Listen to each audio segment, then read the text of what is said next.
Today I'm going to take you through my 4-step process for planning out my month. This method can be used in any apps or task managers or planner or whatever you need to do. It's just about the method, but I am going to show you how I do this in Notion and in 𝘓𝘮𝘮. And step number 1 is one that a lot of people miss. This is to review the last month. You need to get better at looking at the tasks you've completed, see what projects got done, celebrate the wins, learn from the losses, and that way you can use those ideas to move forward into the next month with a clearer mind and a clear picture of what needs to happen. All right, so we have my Notion template here for my monthly reset, and I do have a free version of this template in the description box if you want to snag it. So I have 2 questions that I have built into this Notion template that I ask myself every month. The first one is, what worked well? So what did I accomplish? What tasks did I get done that I was proud of? What was I pleased about that got completed this month? And then the next one is, what needs work? What were things that I was not so happy with? What are some things that maybe I learned this month? And how can I improve going forward with these same kind of ideas? So I'm going to take a moment and fill these out. Okay, so step number 2, after you've already reviewed everything, is to set new goals for the month. I like to set quarterly goals and yearly goals, so this is a great chance for me to take those yearly goals and break them down into smaller ones for the month specifically. But even if you don't do this, you can have smaller monthly goals, so it's really up to you. Think about what you would have set for New Year's resolutions and ask yourself realistically what could be completed in the next 30 days. So number 2 is to set new goals. This is the fun step. This is where you can get creative and you can figure out what exactly you want to do for the next few months. And this is also the time to start getting inspiration. Make your vision board on Pinterest if you want. Build a bulletin board with all of your ideas, or just brainstorm a bunch of things that you want to complete this month. Let them be big, let them be giant, because the next step is going to be where we break them down. The next step is to go through my yearly goals. Like I said, I set annual and quarterly goals often. So I have a little toggle here that has my goals that live within it just to review.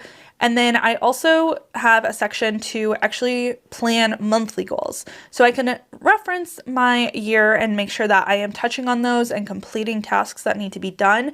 But my monthly goals are standalone goals that either can contribute to the overall yearly goal and be more of like a milestone, or they can just be goals that were specific to this month. So I'm going to take a moment here and set my monthly goals, and then we will run through a few of them. So step number 3 in our goal setting process is to break it down into different action steps. You want these tasks to be able to be completed in an hour or so. In a lot of instances, you can actually have it broken down even smaller, such as sending one specific email or writing one outline for a blog post. It doesn't really matter what the task is, but just break it down into its smallest part so that you can check it off and know that you are slowly making progress on that goal. Okay, so I have my goals laid out for the month. There's quite a few, but a lot of them are all kind of going hand in hand with each other, or they were tasks that were already pre-planned. I'm going to open up my upcoming tasks and projects list. This is where I can see all the open projects and tasks I have in place right now. And I'm going to create new tasks that will break down the goal into more of an actionable step. This is just a super simple way to break this down. This is not necessary in most cases. I know what needs to happen for a garage sale, but if I want to do one and do one soon, then breaking this down into little tasks like this makes it a lot easier for me to make sure it actually gets done. Now that we actually have our goals broken down and in a big list, the next step is number 4, to schedule it. This is probably one of the most important steps other than breaking down the actual goals into steps. And the reason for this is because things that are scheduled and on your calendar are more likely to be completed than not. The next step is basically to schedule all this out, but you can tell I've kind of been doing that already. And so I have due dates set for some of these. The default was for August 1st, but I can break these down into the dates that I actually want them.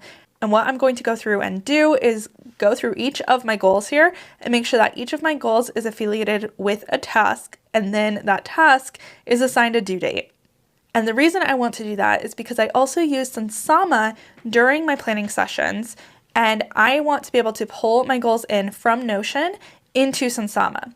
So Notion has an integration with this, and basically all I have to do is open up my task database. That's where everything lives.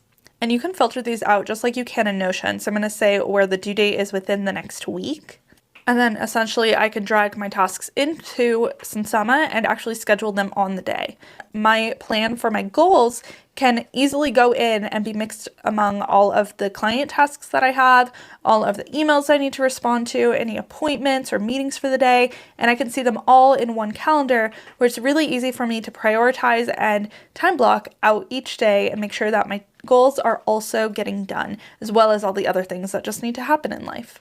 So what do you think? Is this method something that you would actually try? If you like this method and you want to grab some of the templates that I used in this video, check out the links in the description box below. I have a bunch of free Notion templates available to you to help you do this exact same setup in your Notion account. Thank you guys for watching, and I will see you in the next video.